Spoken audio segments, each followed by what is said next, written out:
Hey guys, HUZZY here, bringing you another video, and welcome to a patch note breakdown. I do these not every single patch, because not every single patch is worth doing it. I do them on big patches, and oddly, this is a huge patch. So it's patch 8.4, and the reason why I'm a bit confused is because generally the two massive patches of League of Legends is at the like the pre-season, so before a season or at the end of a season, or mid-season. It's called like the mid-season patch. We're not in mid-season. We're literally a month and a half from the season basically starting. And we've already got a pretty big change. So this is known as like, there is some top lane stuff, but there's a lot of mid lane stuff going on. And this video, by the way, fair warning, may go quite long. Because we will go through everything. I'm not going to read literally every single bit. It will be linked down below if you want to do that. We're just going to look through the changes. I could show that. I'm not going to play the video. If you go and want to watch that video, go do that. There's no point me playing another video on my video. But let's get into it. So, ability power items. So this obviously affects me quite a lot. My most played role this whole season so far has been mid lane, like 80% play win rate. No, 80% play rate is mid lane at the moment with me. So it is definitely my main role now. But let's get into it. Mage itemization follows a pretty simple decision tree. If you need mana, get the mana CDR item, Morellonomicon. After that, the best general damage is Void Staff, Liandry's. Yep. We want to give mages more options, so we're creating new mage items and reshaping old ones to provide more unique and focused outputs and let mages adapt their itemization to game states, matchups, and personal style. Yes, that's great. I'm looking forward to this, and I will say I've had a quick little look, but not a really big one. So this is going to be basically brand new to me as much as it is to many of you.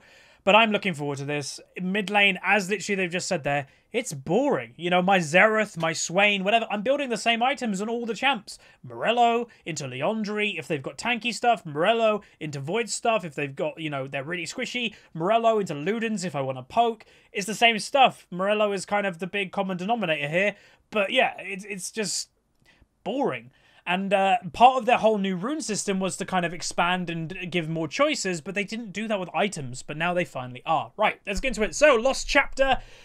We can pretty much all agree that Lost Chapter is pretty much, or has been, the first buy of 90% of mid laners for the past year or so. It's really good. And they're changing it. So again, we don't need to read everything, but basically, it's still got the mana restore. So if you're a champion that uses mana, you can still buy it, but the gold has gone up to 1100, but it has been given something new, so it's not like they've just like nerfing it by making it cost more.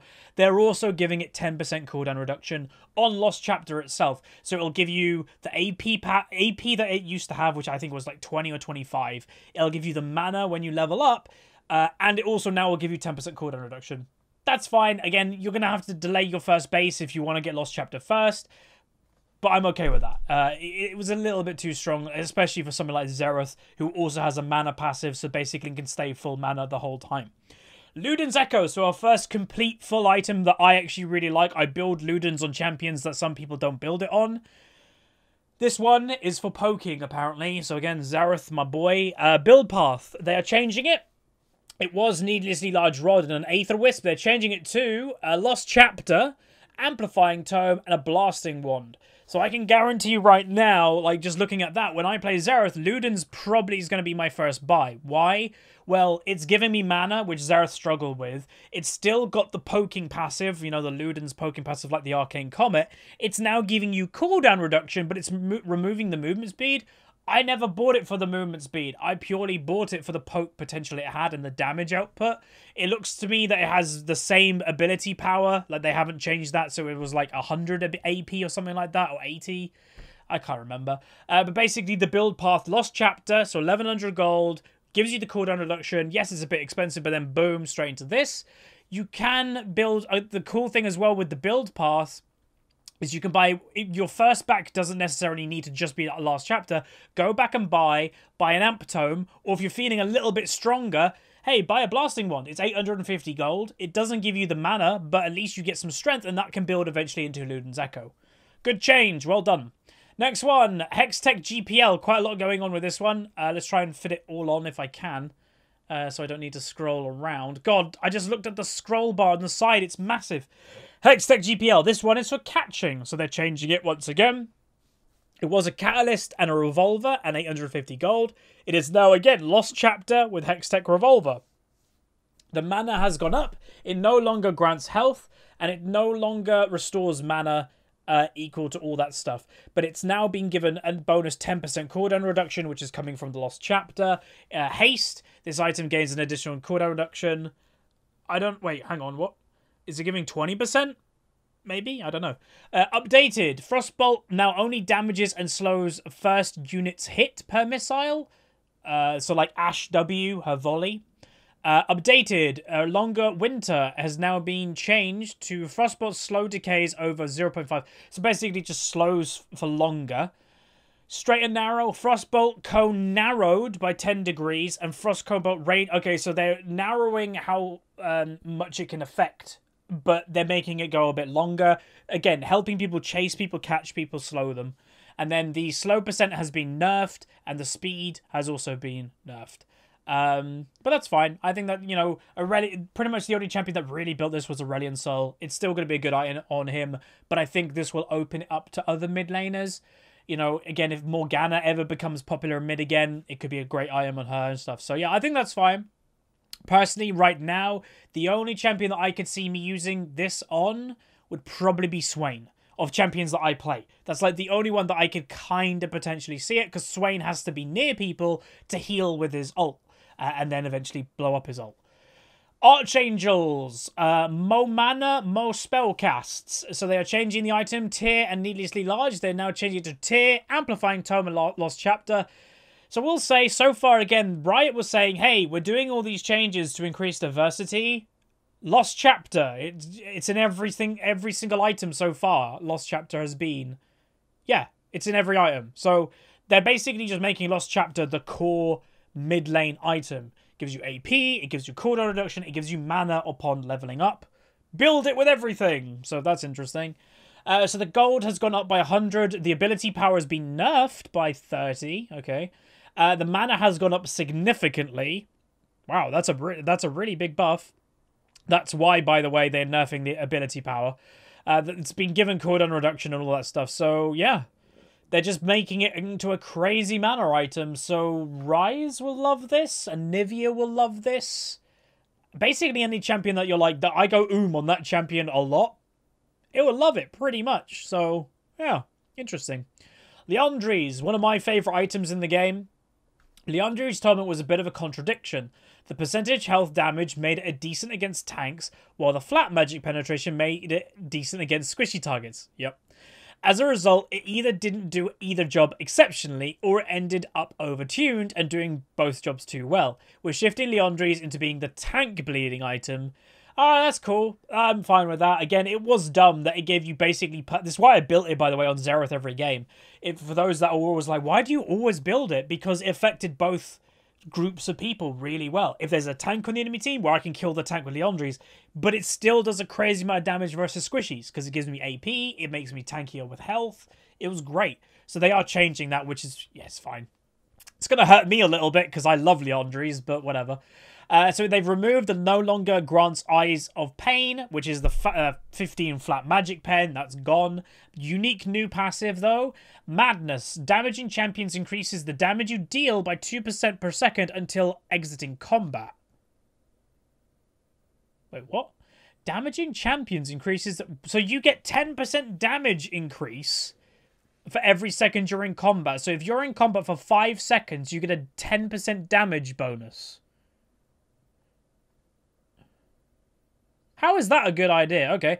And then updated, they've nerfed... oh, wait, no. They've made it properly into tanks. So it used to be 2% of target's current health. They have now changed it to 1% of target's maximum health per second. Wow. That's interesting. That could be actually kind of overtuned. I'm already thinking about, like, one champion in particular that could be really good as Veigar.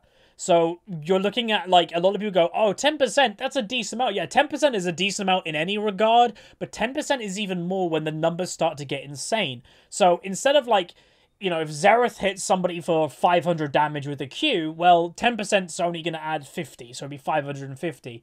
Sure, but, like, 50's decent, is really good, but it doesn't be like 100 damage. Vigo's ultimate can hit for 1,000 easily in late game, and you're gonna just give him an extra 100 damage per like that. Okay, that's gonna be interesting. I definitely want to test that on a few champions. That's gonna be cool. Haunting Guise. So by the way, they haven't changed the item build for Liandry's, so it'll still be Haunting Guise and Blasting Wand. Haunting Guise itself, ability power has been buffed, removed the flat magic penetration, and it now is giving the same madness passive, which fair enough. So the only benefit of upgrading to Liandry's is to get when you actually need to kill tanks. So a lot of okay. So it might actually turn out to be that you just hold it for Haunting Guise until mid-late game. It's still a good item, gives you the 10% damage increase, but then only upgrade to Liandry's like in your 3rd or 4th item. Don't do it as 2nd or item. So that's kind of cool. Morellonomicon, brand new icon for it as well. So Morello obviously was a staple, like I said earlier. Every champion pretty much built it in mid lane, apart from like assassins and stuff like that. So they are changing it completely. It is no longer even from Amplifying Tome, so they are changing this item. The mana refund passive has been removed. The flat magic penetration has been added. Grievous wounds now applies to the target at all health. Ability power decrease mana removed. So this is the other one, I think. So Liandry's is versus tanks, which they mentioned up here for the beefy boys. This is versus squishies, I think. So it costs 3,000 gold. It gives 80 ability power. Gives 300 health. Removed all the mana stuff. But it gives Touch of Death, which is the 15 flat magic pen, which helps towards squishies. And Curse Strike. Magic damage dealt to champions inflicts them with grievous wounds for 3 seconds. So yeah, the anti-healing. Good versus AD carries. Good versus certain mid laners. Vladimir, stuff like that. So, okay. And then the new thing, which is it gets built of Oblivion Orb and Blasting Wand. Here's Oblivion Orb. It builds out of Ruby Crystal and Amp Tome. And 600 odd gold. It has 25 ability power, 200 health, and it gives Touch of Death, which is 15 magic pen. Okay, interesting. So that's just going to be an early game item. Think of just a little bit of an upgrade from... Well, actually, it's not. Like I was thinking, hey, it's like a better Doran's Ring. But no, it's 1,500 gold. That's actually quite expensive. Okay, interesting. By the way, a lot of what they're doing, it does seem that they're making it less accessible for mid laners to get early items. Maybe they want to slow down mid laners to like, hey, you're getting items way too quick. We're slowing you down. And even, again, you have to... A lot of people sometimes don't think these are big nerfs. Like, oh, 100 gold here, 100 gold there. That adds up. That does add up. Spellbinder. The more fighting, the better. Aether Wisp, needlessly large rod plus 700 gold. So this is old Luden's Echo by the looks of it. It's the same item build. 2,800 gold. Gives a 100 ability power, 10% movement speed. Yeah, it's... basically a new Ludens. Unique passive. Nearby allied and enemy spell casts charge up Spellbinder to cap at 100. And then when you get to 100, gain a maximum of 30% decaying movement speed and 100 ability power for 4 seconds. What the hell are you doing, Riot? They're giving an item that gives 200 ability power for 4 seconds. So it gives 100 ability power on base, and for 4 seconds, it can give you a bonus 100. Every single AP Assassin player right now is smiling ear to ear. Diana can one-shot people. You're giving her more one-shot potential. Evelyn can one-shot people. Fizz, Echo... Jesus, like, wow, okay. Well, they want assassins to come back, apparently. That's something. And the old ghosty boys are back. Twin Shadows builds out a Fiendish Codex, an Aether Wisp, and 650 gold. Costs 2,400 gold, gives 60 ability power, 7% movement speed, 10% cooldown reduction, and summons the 2 spooky ghosts. I'm happy it's back. That's why, by the way, it has new question mark. If you're new to the game, this used to be an item. They've brung it back. It's cool. I like it. Again, Swain will probably love this item.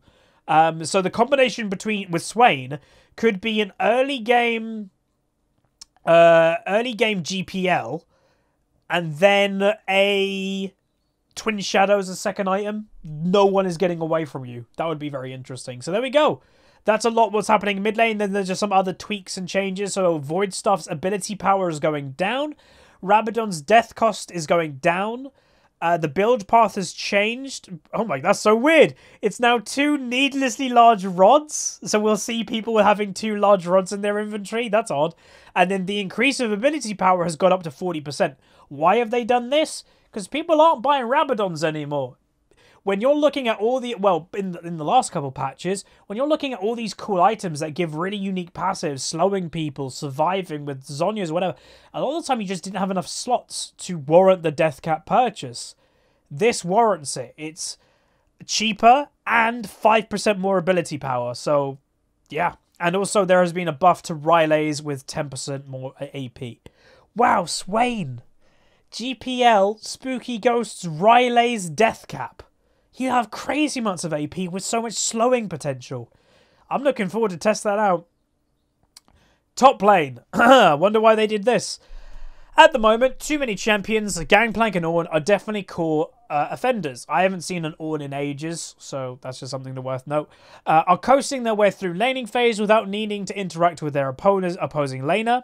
Is that necessarily a bad thing? I don't know. We're toning down the health and mana sustain of some of those picks, as well as weakening their ability to live in top lane from a safe range. We're also giving some love to the champions who tend to beat them, so there'll be less safe picks overall. One thing I want to point out, and for those that are still on the top laners weak train, you know, all aboard the Hishinshin train, recently, someone made a video. I think his name was Exil or something. He's a Riven one-trick, but he's a good content creator. And he made a video about the history of top lane. And basically, he went to the whole history of every single patch, looking of what top lane was, and why people like Hishinshin think top lane used to be better. And he came to the conclusion that it wasn't really better. Yes, the champions like Jax and Renekton were more popular, but they were never overpowered because they were bruisers. The only time top laners have been overpowered is when bruisers could play as tanks, and then they could still do damage, which is just what tanks are nowadays. So it's a bit funny now. So maybe if Hishinshin watches that video, he'll kind of realize that top lane hasn't changed that much. It's always been a tank-heavy lane. Even, you know, when you're talking about the reign of Renekton and Shyvana in top lane with Jax, they all built tank. They didn't build damage. That never was a successful thing to do. So it is a bit funny just to kind of point that out. But they are making top lane changes, so we can have a little look through. My boy Darius. So again, Darius was a big champion that got me Diamond 1 last season, so I've been looking forward to his return. It is now, his W cooldown has been decreased in early ranks, W damage increased at later ranks, and E armor penetration increased. Ooh. 2-second cooldown's gone on his early W. His more scaling for attack damage and fixed a bug. And then apprehends basically been doubled in the early game. And then, wow, that's a good Darius buff. Huh. Yeah, he's going to be a lot better versus tanks now. Maybe that's what they're going for. More armor pen, more spammable auto attack resets with W. I will test him out. Gangplank. So again, a lot of people were surprised that I didn't pick up Gangplank fully over the last couple of weeks, etc., months. It's because I got a little bit bored with him, but actually recently I played that one episode on Rank to Diamond, and I was like, oh, maybe I'll pick him up, but then they've nerfed him. So both Klepto and Grasp have given Gangplank powerful sustain options and let him brute force his way through lane, reaching his late game scaling without much challenge. Whoa, parlay. Oh my god, poor Gangplank. That makes me sad. Even with all the recent Gangplank, last hitting and keeping your mana up wasn't easy. Keeping your health up was easy with W, Klepto, and stuff like that, or Grasp. Mana wasn't that easy. Like, mana would not be the thing that I would touch, where they are touching it big time. 60 mana on, oh god, on a spammable ability? And then finally, Power Cake. Barrels no longer grant vision. What? Okay. And also, it's been basically over halved in range of time, so you can't just leave a barrel there and think you're safe. Okay, wow, they have gutted Gangplank. Poor one tricks is all I've got to say. Q cooldown refund decreased, more at higher ranks, and E-based damage increased. So they're nerfing him. Yeah, so when you catch your boomerang, if you catch it correctly, you used to get it like a big refund on the cooldown of when you can use it again. Well, they're changing that to be 40% on all ranks, so it's a nerf. And then also the damage on E has actually gone up, and actually significantly up in the early game. So they want basically Nars to be less about poking people and more about getting on people and jumping on them, which is forcing the more bruiser fighting playstyle. Ornn, W shield duration increased, cooldown decreased at the early ranks, so they've buffed the W. Damage increased early and decreased late. Isn't that opposite of what people are? Okay. Brittle duration decreased, and E now deals more damage on average but cannot double hit.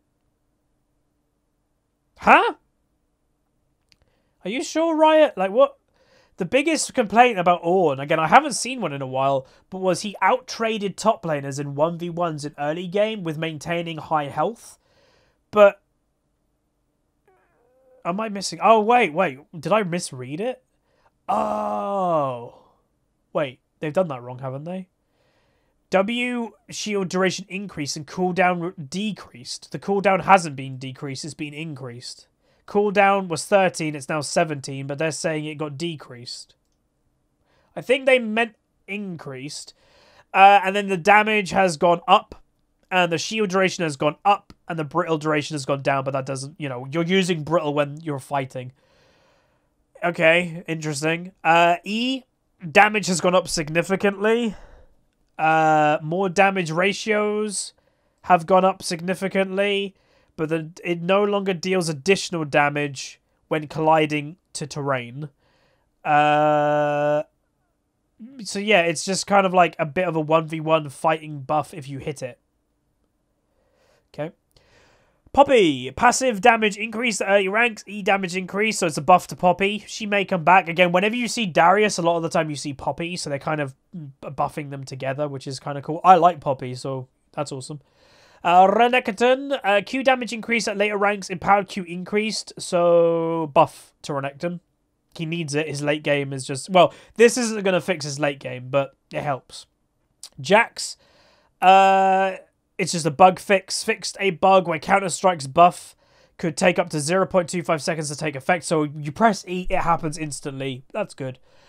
Frozen Mallet, ranged basic attacks slow for less by Gnar, again, that's pretty much the only top lane that built it, so Gnar top lane's got nerfed from that item being nerfed. Champions, so that was top lane, fair enough. Some changes, nothing crazy. E damage increased. Okay. So wait, hang on. You're giving AP assassins this item, and then you're buffing Evelyn's damage? Okay, if you say so, right? If you say so. I can already predict stuff that's going to be broken this patch. Okay, next champion. Fiddlesticks. Haven't seen one in I don't know how long. E cooldown decreased to early ranks. E bonus damage to monsters increased. Bonus damage to minions removed.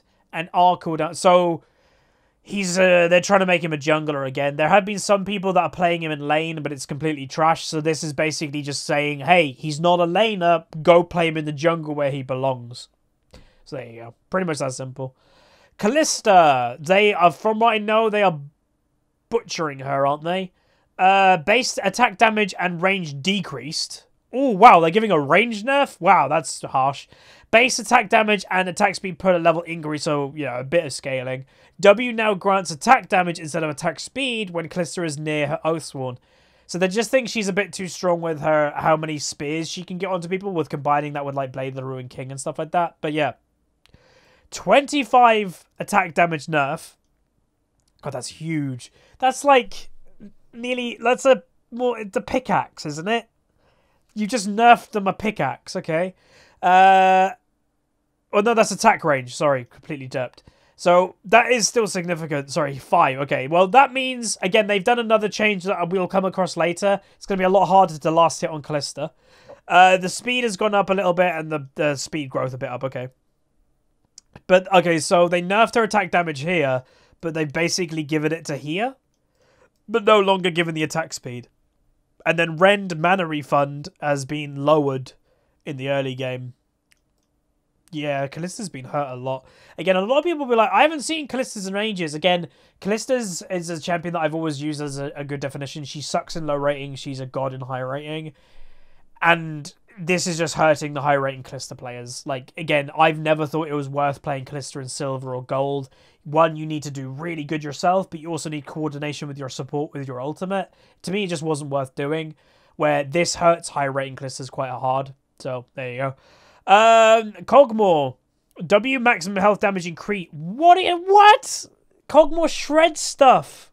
Are they in the same games? Not the other day I had a Cogmore literally unstoppable, killing everything in late game easily. And they're buffing him.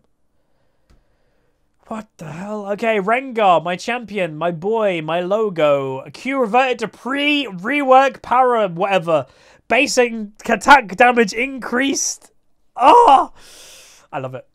I love it. I love it. And our detection range decreased. Oh, he's back, baby. So they've slightly nerfed his attack damage, which is fine. But the attack damage is growing. So by level 3, you've got more attack damage.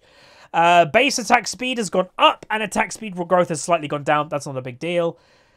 Oh, passive. Bone Took Necklace. And all that.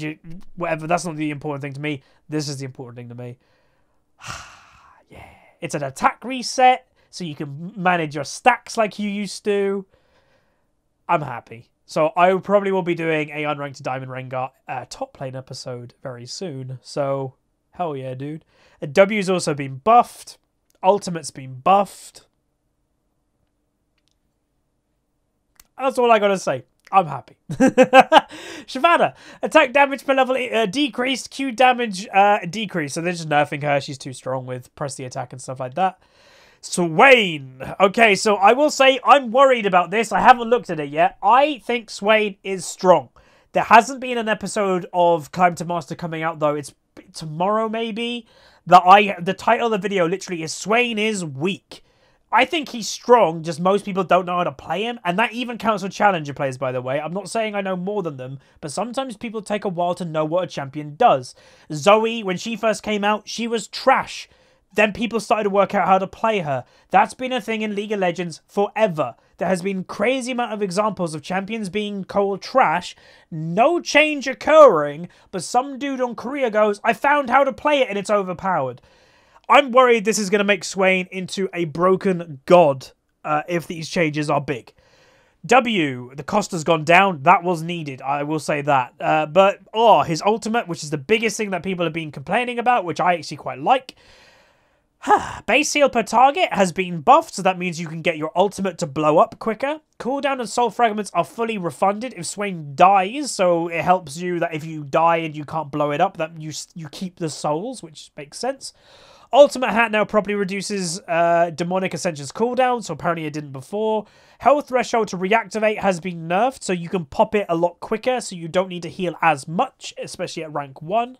And then updated, Area of Effect starts slightly more in the direction of Swain's movement. Oh, that's pretty damn cool. So if you're running towards somebody, it actually affects that area that you're running to more. That's cool. It's not crazy buffs, so I'm happy with that. I didn't want Swain to get crazy buffs. I think he's strong anyway. But these are just little nice quality of life changes, but still probably going to make him really strong. Talon, base armor decreased, base magic resistance increased. So his armor's gone down, but his magic resistance has gone up. They don't want him in top lane anymore. That is a very, very, very significant MR buff. And that's an armor nerf. So they don't want Talon top lane anymore. They want Talon back in mid. So there you go. Our cooldown increased for Tristana. Makes sense. She's really strong right now. And she can just jump in and kill people with her ultimate all the time. So there you go. Twitch. E-base damage increase. So they're trying to expand the AD carries that are currently getting played. But honestly, I don't even know if this is going to, like... Oh, it's been decreased. Never mind. I misread. How much by? Whoa, quite a lot, actually, in late game. They've halved it in late game. But how's the stacking? It's been unchanged? Yeah, they haven't changed it. So they've just halved the late game base damage. Not a big deal, because you don't rely on the base damage a lot of the time. But still, that's significant. Volibear. Q, again, unless they do something crazy to Volibear, this won't make a difference. Q movement speed increased. W now halves its cooldown when it's used on minions. E knocks, now knocks back enemies struck and deals extra damage to dashing or airborne targets. Yeah, so eventually we'll need a rework. This is what I said. If it's not going to do anything crazy, it's not going to really do anything at all. But that's a significant movement speed buff. Whoa, yeah, so that's a very big movement speed buff. When Volibear changes direction from towards champions to another direction, his movement speed now decays. Okay, that's just nice. W, Frenzy cooldown is halved when it's used on a minion, so that helps to...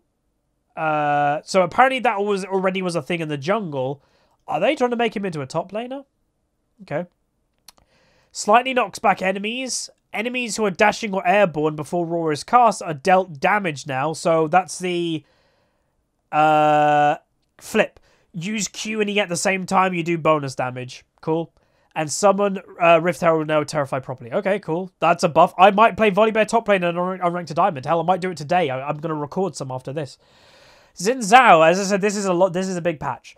Passive damage decreased. W base task cast time decreased as well. So the attack damage has been nerfed big time, especially in late game. That's a significant nerf. W has been buffed in cast time.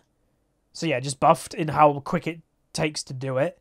And then E, short range dashes will now correctly move Xin. So sometimes it used to bug out, so they've fixed that. Okay. Zen. Yeah, okay, I get it. So, like they're saying here, over time, supports and marksmen have picked up much better tools prevent burst. So, Redemption, Knight's Vow, even Azonya's. But having a lower cooldown on the ultimate may mean that he can use ultimate, make them blow Zonya's or Redemption or something, and then in a minute time, use it again and they won't have the item on cooldown. So, that's the idea. That's fine. Again, if you get caught by a Zed and you use an item to survive, then fair enough. But and then a minute later you get caught again, that's your fault. Because you should be very careful if you don't have your survival items up. So it's, yeah, that is completely fine. It will be annoying in a 1v1 though, by the way, in mid lane. That's a buff to mid lane, not just the map in general. Zoe. I'm not going to go over Zoe too much, because to me, they basically are just killing this champion. I've said it before that Zoe to me is, and I don't mean this by any disrespect, and I don't even mean this to be an exaggeration, not including original champions that obviously Riot, they were old champions that they didn't have great designers or whatever. It was just a new game. Let's not count those. So I'd say of recent years, the last 3 or 4 years, Zoe's the worst designed champion in the game of League. And I don't mean like her look. I don't mean of her personality. I mean when it comes to her kit, she can never be balanced. She will either be overpowered or really bad. And that is not the fault of the balance team. That is the fault to the person that designed her. It's just impractical. She has one main damage ability that has to be really big. Otherwise, she won't do anything. But because it has to be really big, it can just one-shot people. How do you balance that? You can't. So I wouldn't be surprised that she's going to be gutted, and hell, she might even get a rework like before other champions. I wouldn't be surprised. But just to say, like, health has been buffed a bit, attack damage has been buffed, but then literally you're talking base damage has been buffed for passive, so her auto attack has been buffed a little bit, but then everything else has been gutted. Q nerf. W has been buffed a bit, so again they're trying to get it away from the Q, and then E also has been changed. It will no longer, you know, reduce on cooldown when someone got hit by it. That was really stupid. So she's been, like, again, when I'm saying, oh, a lot of people go, she hasn't been gutted, this is Zoe. This is literally Zoe. This is her Q, and this has been, you know, halved in ability power and stuff like that. So that's good. Items. God, this patch is so big, and my nose and everything is starting to get full by, like, talking so much. Ancient Coin. Movement speed has been given. So just been grinding movement speed. Cool. Relic Shield has been given. Less health. Okay. Less health, but it is cheaper by a little bit. Tracker's Knife by Lee Sin. I was thinking about actually picking up Lee Sin again recently. Nope. Lee Sin's dead. See ya. you can't make Lee Sin practical if you don't give him his mobility. And like again, like I've said to you guys, Lee Sin is damage early game, but he's a mobility champion later with like doing kicks. You're taking away a massive part of his kit with that. So, rip. Wit's End has been buffed. Wait, they're buffing it? Oh wow. Why are they buffing it? Like that's a pretty good item at the moment. Like Varus and stuff, Cogmore pick it, and they're even buffing Cogmore. God, Cogmore might be really strong now. So interesting. Precision. Keystones. This is a new... Oh wait, stat bonuses are now split between attack speed and stat provided by secondary damage. Okay. Share. Specking precision alongside sorcery and domination grants you some stats from your primary tree. Okay, so they're just retweaking what you get with precision. Keystone. Press the attack isn't pulling its weight on melee bruisers. We've been pretty hesitant to buff it thanks to its laning strength in duo lanes. Yep. Whether we're pulling back on the amp. Okay, so what are they doing to it? So the damage has gone up. They're just buffing it, and the damage amp has been nerfed early. But then okay, so it's buffed in a 1v1. That's cool. That'll make Aurelia and stuff like that Jack stronger. Resolve. Unflinching has been moved to the Vitality row. Bone Plating. After taking damage from an enemy champion, their next 3 spells attacks you, deal less damage. Oh, that's pretty cool. So if you're against a poke champion, that's awesome. Like Bone Plating. If you're against a poke dude that's going to keep poking you, take Bone Plating. Awesome. Like, nah. Resistance, there are now 4, so they've added Second Wind to the Vitality. They're just moving stuff around, which is fair enough. Inspiration Tree, they've removed Lush. The Inspiration Tree no longer grants increased potion duration. Interesting. Stopwatch transforms... commencing stopwatch transforms into stopwatch at 10 minutes in the game, not just 6 minutes. That's fine with me. And then beyond... They've removed Celestial Body, and they've now got Time Warp Tonic. Your potions, elixirs, etc. last that longer, which is where they've removed it from here. That's fine. Jungle. Outer 4 Blast Cones spawns later in the game, so it's given invade junglers less chance to escape. That makes sense. The first spawn time... Oh, wow, they are really hurting it. So you can't even do it in, like, the first... clear, maybe? Like, it has to be, like... it has to be either like a really late invade... or there's just no point. Interesting. Long distance. Ancient Krugs no longer take reduced damage from range and basic attacks, so they're helping ranged junglers if they want to do that. Hand to Baron. Baron buff bonus ability power increased. Baron buff stats increase more later in the game. Baron buff now buffs caster minions durability. They want the game to end quicker, so Baron's being stronger means Baron gets prioritied more, which more team fights happen, which means one team is probably going to win, one team gets Baron, game's ended. Makes sense. Elder Dragon also has been buffed. So yeah, they want the game to be quicker. By the looks of it. They don't like games going to 40 minutes anymore. They want these big buffs to happen quicker in the game, be more impactful, make big team fights happen, and boom, like the game's over a lot quicker. So that makes sense. Honor. Honor stats, you see unique stats above your recent honors anytime you earn an award, like a key fragment, okay? Scoreboard, they've reverted it, thank God. Again, that was just unnecessary. And there's all bugs that I'm not going to go through. And then we've got Darkstar Jarvan and Dragon Master Swain. So there we go. Massive patch, which is, again, really weird to see in only like a month and a half in the new season, but it's cool. I'm looking forward to test all the new AP items. I'm looking forward to maybe try Volibear top. So let me know what you guys thought. What are you looking forward to? What are you scared? Like, I'm a little bit scared of Swain. Might be a bit too strong with the items and the buffs. But yeah, let me know down below. If there's anything that you thought should be changed and didn't, also say that too. So like and subscribe. See you guys next time. See you.